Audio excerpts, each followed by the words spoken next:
Bunkenke bwennyini saawa yakuwemukira Muwanga Kivumbi ayambalidde eddolo ku bwerufu oba essiga eddamuzi ku nsonga naddala eza Eddie Mutwe. Kakati ate era munnange Erweru avuddeyo n'ayogera mu bigambo byayogedde bitonotono ebibaddemu okukolima akatonotono okukolima kale kaŋŋende bw'ati munnange ayogedde ku kugobwa tukuyita kugobwa kubanga emyaka egiri tayaringa abadde tannagiweza kale munnange ayogedde bw'atyo mu ngeri ey'ekidiplomaati naye ng'obubaka bubaddemu obwekusifu ku ky'okugobwa mu magye oba bo munnange officially oba kwegamba bo mu ngeri so officially wabula diplomatically kye bayita okuwummuza naye yakyogeddeko. Kakati munnange era Opondo ono nnaku zino ayogezaamu ebirimirimi naddala ku sayidi ya NRM era munnange kyaddaaki abaddeko kyayogera naddala ng'alireetinga ku kulonda okwa LC1 okwa NRM okwa Kabaawo n'abasuubiza ati naye ate kuli okulonda kuli okulala okujja muganda wange kale munnange bwentyo mu bikwesese nga bulijjo mu misegguusi mu mikwesese nga bulijjo bwentyo nziguse wano ku Uganda at large era nga munnange kyenjagala okumanyisa nti Bunkenke bwennyini nnyini Timo Property Consultants Limited nga bulijjo bano be bamanyi bikwata ku ttaka be balira ettaka lye batunda ate bagula ettaka litali kondooliito bw'oba yagala okuzimba ennyumba muganda wange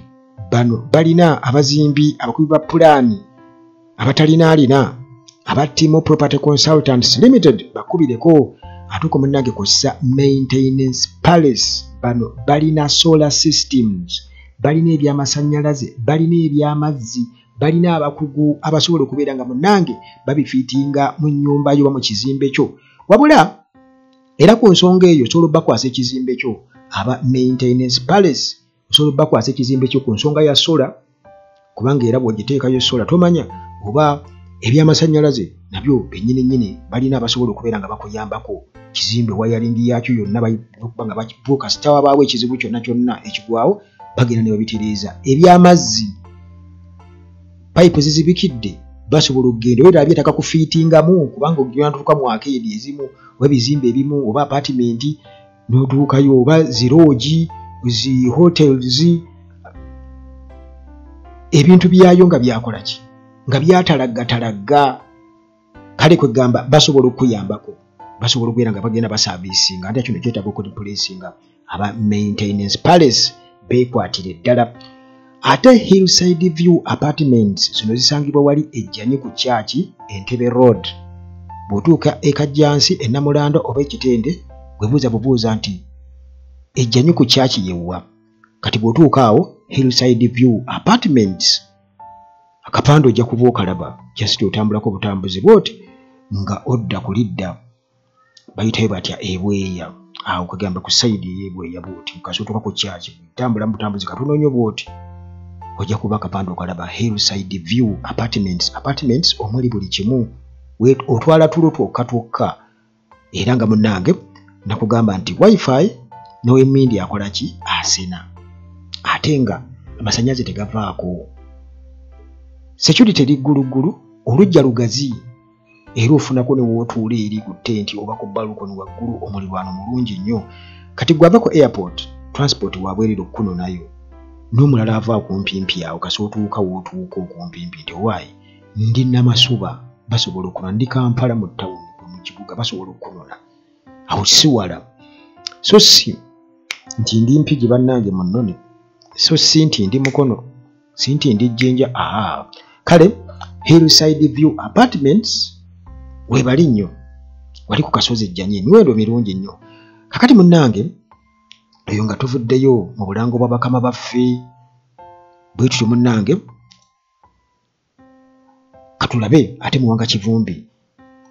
kiki oba kyategeeza ddolo mu ngeri y'okulabula mu ngeri y'okuteekako nninga omanyi bwe bakuba obuvunaanyizibwa olina okulaga nti obutuukiriza. Kati essiga eddamuzi lirina obuzibu, lirina okubeera nga munnange teririna bias, lirina okubeera nga teririna double standards, lirina okubeera nga teririna oba teririna ki kwegamba liri neutral, nti bakulabanga bozze tewali kuteerayo kabega. Naye dolo yayokya dda, mujjukira bulungi ennyo 2021 dolo yayokya dda. Naye munnange still yakyali chief justice, kiba kitegeeza nti muganda wange buli kitunuulidde essiga eddamuzi mu buvunaanyizibwa oba mu kusalawo kiba kimutomera butereevu. Kakati Muwanga Kivumbi bw'atyo amutadde ku nninga mu ngeri y'okumuceekinga. Ono Deputy President owa National Unity Platform Muwanga Kivumbi wano mu Buganda. Ono nno munnange akolezezza oluyiira lwatadde ku minzaani, era luno nga lutadde ku minzaani Chief Justice, era nga ayagala kumanya state of Uganda's judiciary. Twagala kumanya bano bayimiriddewa oluvannyuma munnange olwa Eddie Mutwe okulabikako mu kkooti wali e Masaka, era nga jjukira nti ono bamutwala mu kkooti y'e Masaka, era nga bo ab'ebyobuyiinza bakirabanga emisango gy'aliko ba gye bamuggulako bagirabanga egya bulijjo ba normal charges. Naye Muwanga Kivumbi ye agamba nti wano waliwo ebibuuzo bingi nnyo, naddala bwe twogera ku legality and morality of the process. Twagala okumanya mu mateeka ddala ekyo kisaanidde, era mu mpisa ekyo kisaanidde. Ebyo byonna munnange Muwanga Kivumbi naye nga bino byonna abyolekeza Chief Justice Owini Dollo. Kakati bw'atyo Muwanga Kivumbi era nga ateeka essiga eddamuzi ku nninga mu kusalawo kwayo ku musango nga omuntu avunaanibwa yakubwa ewatali kubuusabuusa nga n'obujulizi bwe buli bukwatibwako, yasooka kutwalibwa n'awambibwa, ne batulugunya, ne banyiga emipiira, ne bamukuba agayiso. Bagiro yaga nti bamukuba agayiso, njo kujja nkikulambulira no bamukuba kiyiso kyaki. Kale bwe batyo mistreatment ey'engeri efaanaganako bw'etyo gy'ayogerako. Kati essiga eddamuzi oba kooti baleeseeyo omuntu afaanaganako bw'atyo. Kakati okumusindika mu nkomyo kiba kitegeeza kiba kiriko ebibuuzo bingi nnyo. Kati okukubwa kwe n'okutulugunyizibwa, okuwambibwa, byonna era still biriko ebibuuzo bingi nnyo. Kakati kino gw'oyinza okwebuuza nti lwaki, kubanga oba bamuvunaana emisango bamutwale mu kkomera, bamuarrestinga ku misango bo gye bagamba nti nno yagizza, kati alina kwewozaako bwewoza. Okay, kati ye Muwanga Kivumbi kino akinnyonnyola atya? Agamba nti olina kusooka kukubwa, olina kusooka kuyisibwa bubi kutulugunya n'osibwa, era kooti ne bakutwala mu kooti n'etunula butunuzi bw'etyo mu ngeri efaanaganako bw'etyo. Mu mpisa eyo kooti esaanye kutunula butunuzi nti batuleetedde obw'okuvunaana katumusomere emisango agende ku rimanda. Era bw'atyo agamba nti ekyo kiragira ddala nti munnange waliwo obunafu mu ssiga eddamuzi justice system, munnamula musiga eddamuzi. Era nga Chief Justice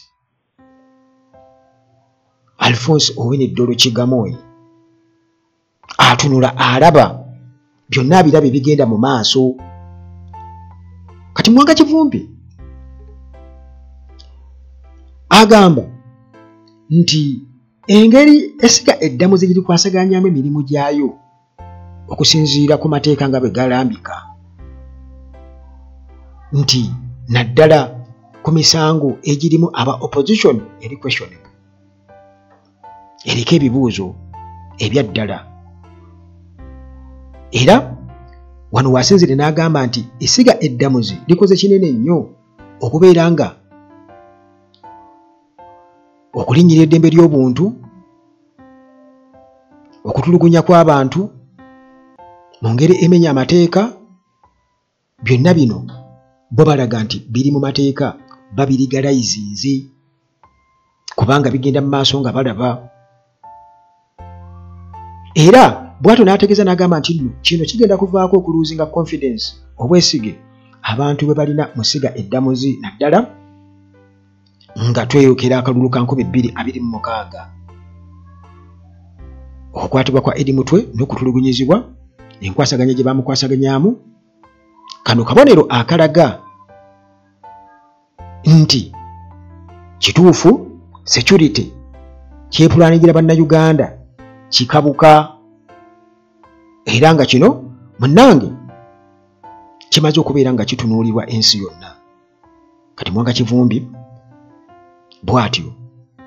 okusoomooza kuno kwonna n'akwolekeza essiga eddamuzi,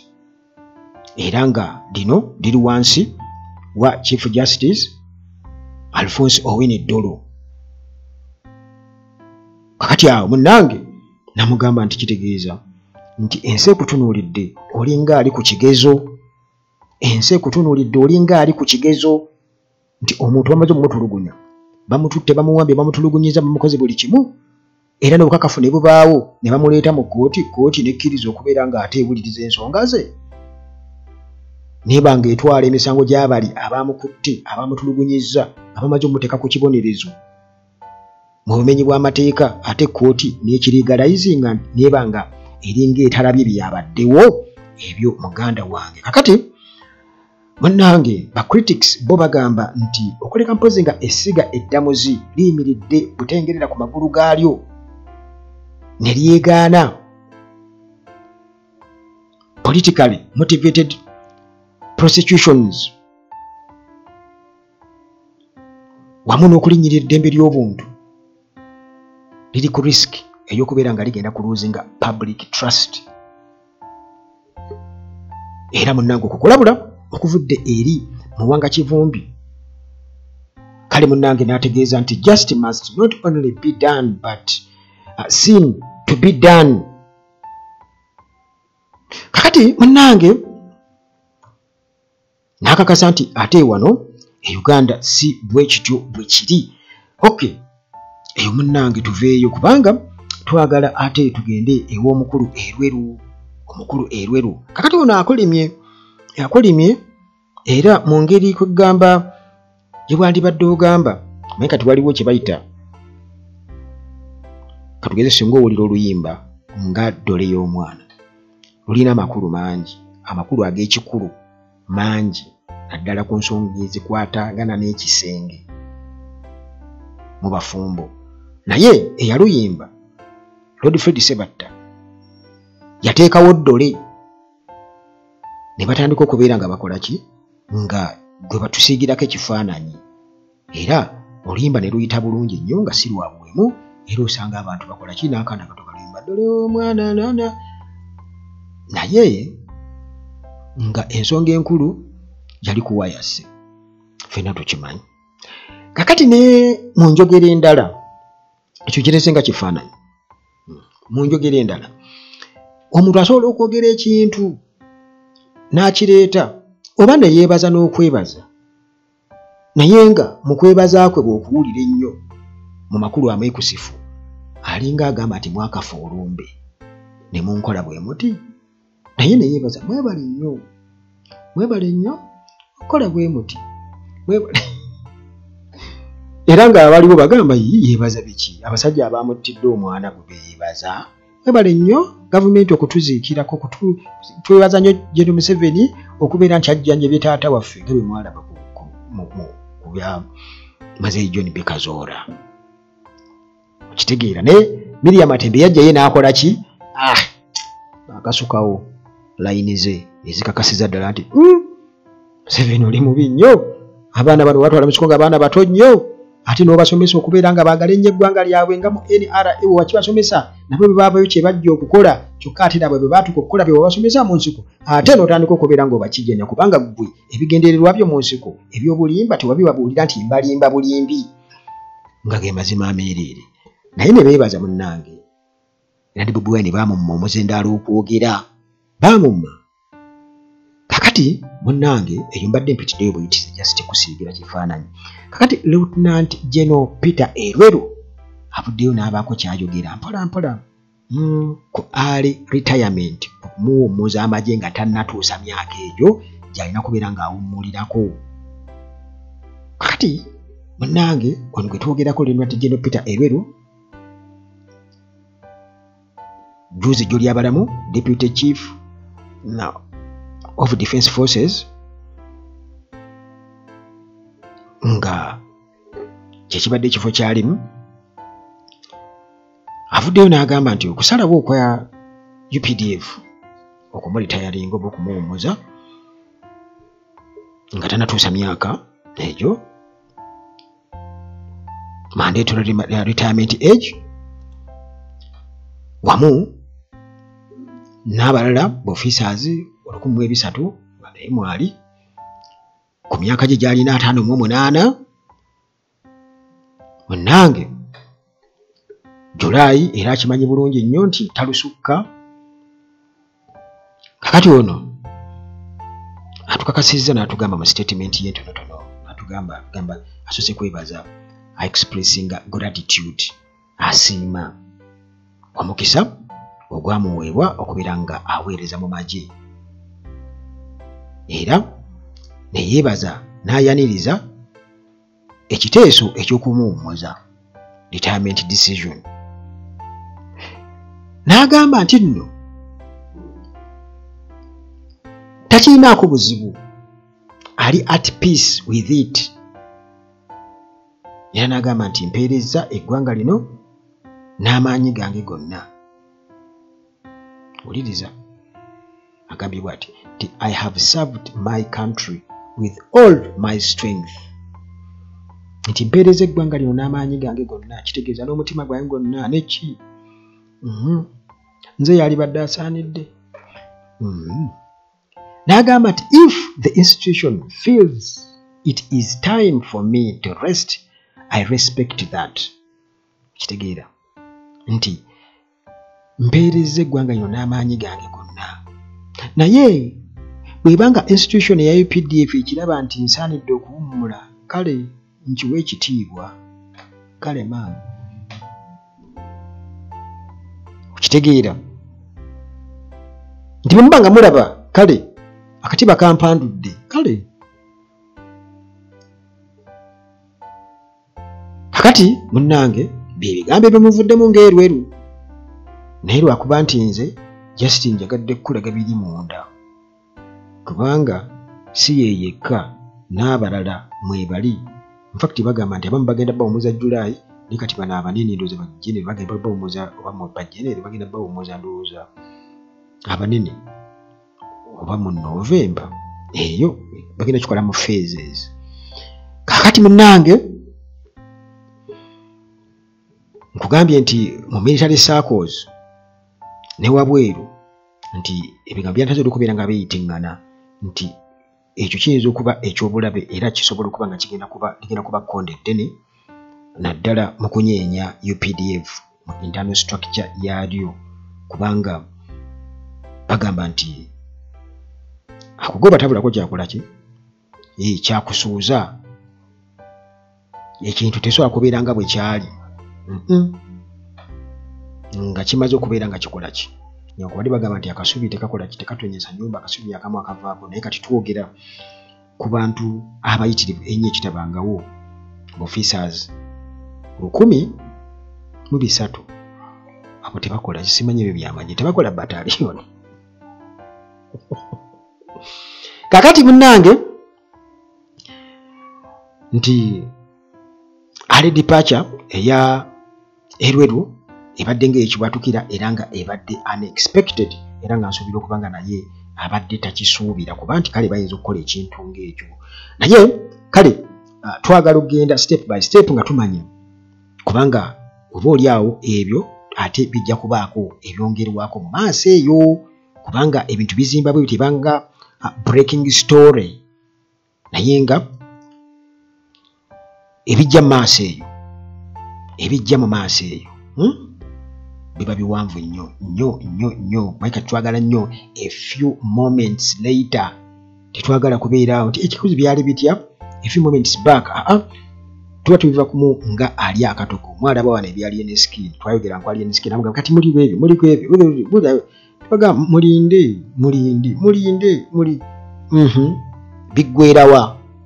biggwerawa muganda wange gwe ampuliriza kwegamba bantu bamenye okuddaawo kakati ntujja kugamba bino oli ku bino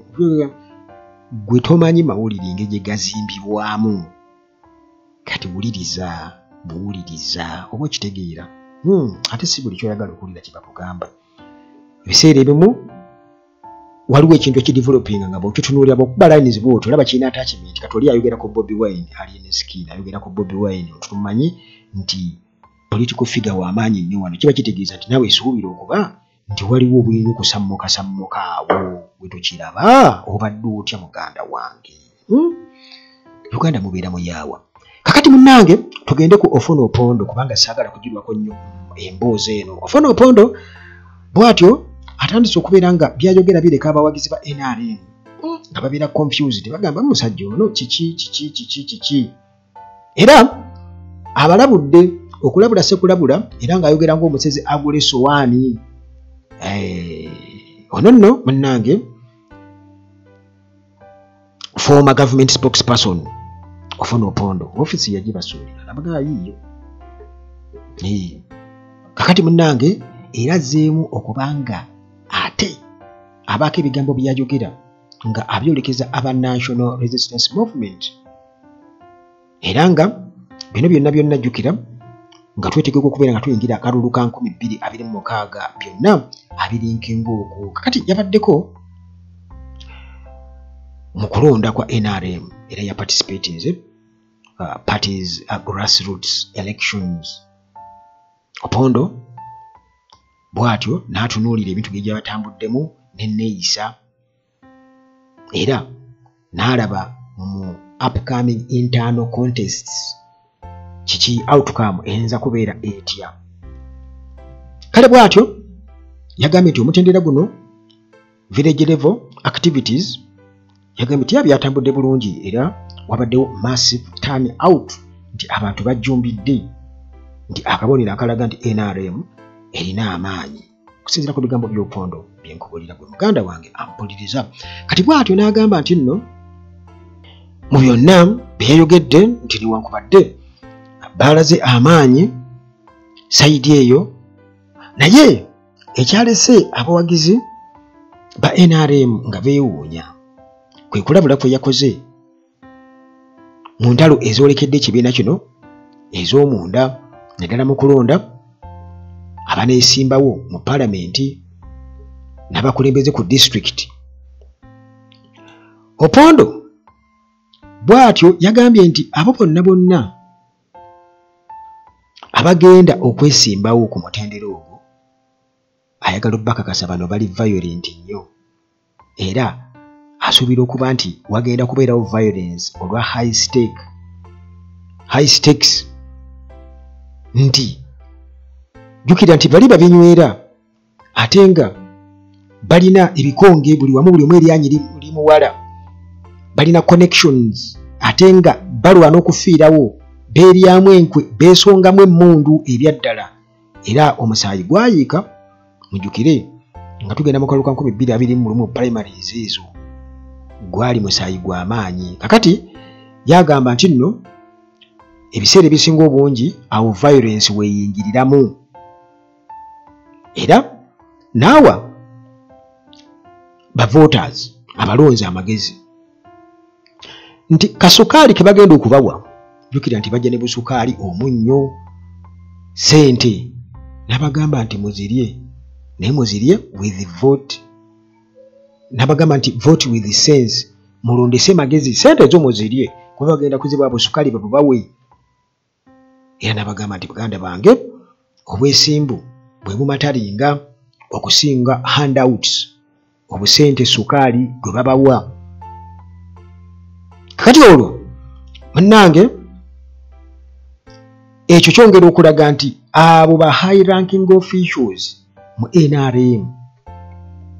enguzi bonna yabasensera dda, era ne system etambulira ku nguzi nti buli kamu ketambuza katambulira ku nguzi. Twalaba wano Farida Nambi Kawempe North olidi tebimutambulira bulungi yakunyumiza, naye yagaba ku ssente ate amaliriza abisibye ku Nalukoola, naye nga yalabwako ng'agabwa ssente. Kakati munnange Saidi yagezezaako nnyo okwekuumira waggulu mu mawulire, naye tebigenda kumuyamba nga Nambi. Kakati munnange n'agamba Opondo nti olutalo Kafungula Nkete lugenda kubeerawo wakati wa Speaker Anita Among ne Rebecca Alitwala Kadaaga bwe bakyasinze munnange obutalima Kambugu, kubanga bano bagenda kuba baagala okubeera second vice chairperson omukyala, baagala post eyo. N'abagamba nti eyo ye race oba kwe kuvuganya ndowooza okugenda okusinga amaanyi, era buli omu kwagenda okutunula alabe ani yaani. Kakati munnange bw'atyo newankubadde yabadde ategeeza nti NRM y'amaanyi, yalaze amaanyi, naye Tony gye yayogereddemu yalese ba loyalists abakkiririza mu NRM nga beebuuza ebibuuzo nti ddala buli kimu kiri okay beneath the surface of Uganda's NRM ruling party, oba ekibiina kyavunda dda. Kale kwegamba mu njogera ennyangu abadde nga abakakasa nti ekibiina kyavunda dda, kubanga bagulirira bugulirizi balonzi, newankubadde nga n'abalonzi balina ensobi. Bwe lwaki okkiriza okugulirira? Nabagamba nti wano mu Uganda twerekedde omuntu okweta emitwalo gy'etaano, n'omugamba atofaayo nja kulonda genda n'emitwalo gy'etaano, naye kenyini agende nga yeekanze mbu ati aganye kiringa bw'onoga nti oleesa amalagala embuzi eganye okugalya. Okitegeera kutandika okukola ki nti okujubisa kuno kwonna okutukubya emiggo. Awo basobola okubeera omuntu atuuka n'agenda ng'omutwe gumuwuuma n'agenda ne yeebaka nga bamuleetedde ssente, yabaddeyo kenyini ng'azigaba nga baaziganye nagamba baziganye, baganye okujja okunona ssente. Ne bannayuganda beeswaza, oli ali obusente obutono ne buleetera abantu okubeera nga kugamba bataddemu ssente zaabwe nnyingi, balina okubakuba emiggo, balina okubba akalumu buli ngeri yonna. Naye bwe bakimanya nti abantu baatugaana batuyita mbuzi, naye bagenda nti embuzi ziganye amalagala, bannange tuwedde. Ekyo kiyinza munnange okulega nti Uganda kati weeri yakyuka, buli kimu kyakyuka, bannayuganda balabufu. Kale munnange bannayuganda nga bwe tubakubira omulango okubeera nga bazuukuka, naye ebigambo by'ofuno bimala bumaze okubeera nga bikulaga nti munnange system gye tulimu eya NRM yavunda dda, kubanga Namujinge yagirya. First of all bwe bulwadde obwa kansa obw'enguzi tebasobola kubwebeera, tebasobola. Sigenda kusukkawo wano ku Uganda Atlagi nga bulijjo tusigale mu mpozi zaffe eziddako nga tukubuulira ebyaliwo ebiriwo n'ebyo ebirijja. Mukama Katonda abakuume.